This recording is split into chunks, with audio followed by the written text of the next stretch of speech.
أعوذ بالله من الشيطان الرجيم. بسم الله الرحمن الرحيم.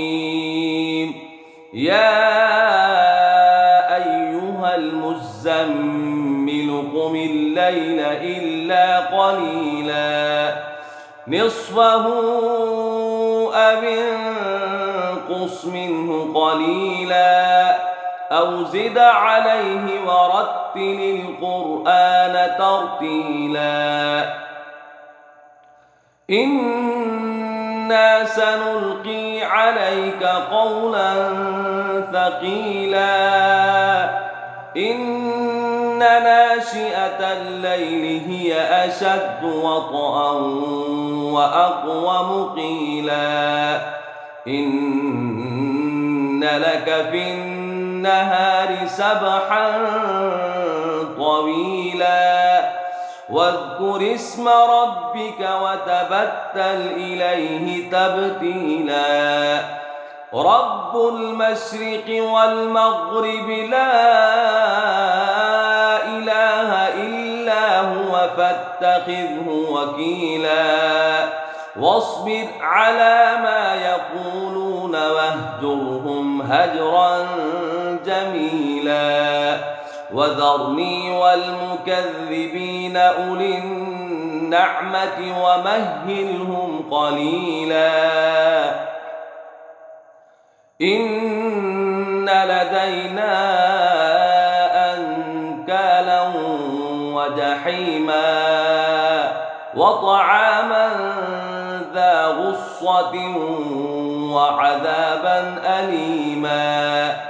يوم ترجف الأرض والجبال وكانت الجبال كثيبا مهيلا إنا أرسلنا إليكم رسولا شاهدا عليكم كما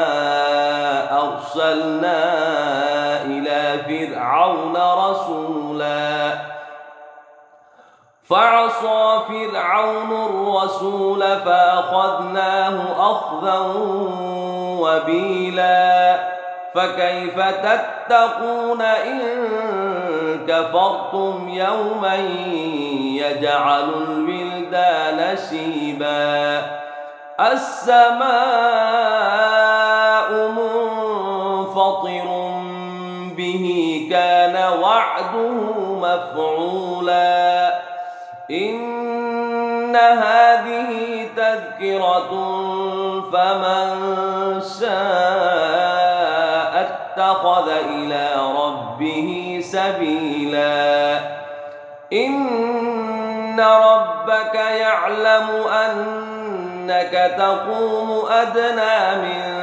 ثلثي الليل ونصفه وثلثه وطائفة من الذين معك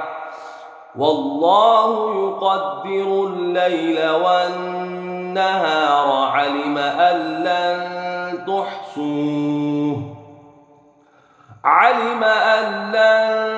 تحصوه فتاب عليكم فاقرؤوا ما تيسر من القرآن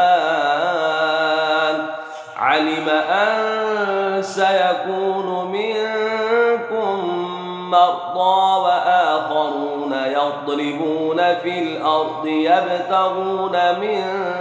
فضل الله وآخرون يقاتلون في سبيل الله فاقرؤوا ما تيسر منه وأقيموا الصلاة وآتوا الزكاة وأقرضوا الله قرضا حسنا وما تقدموا لأنفسكم من خير تجدوه عند الله هو خيرا وأعظم أجرا واستغفروا الله إن الله غفور رحيم.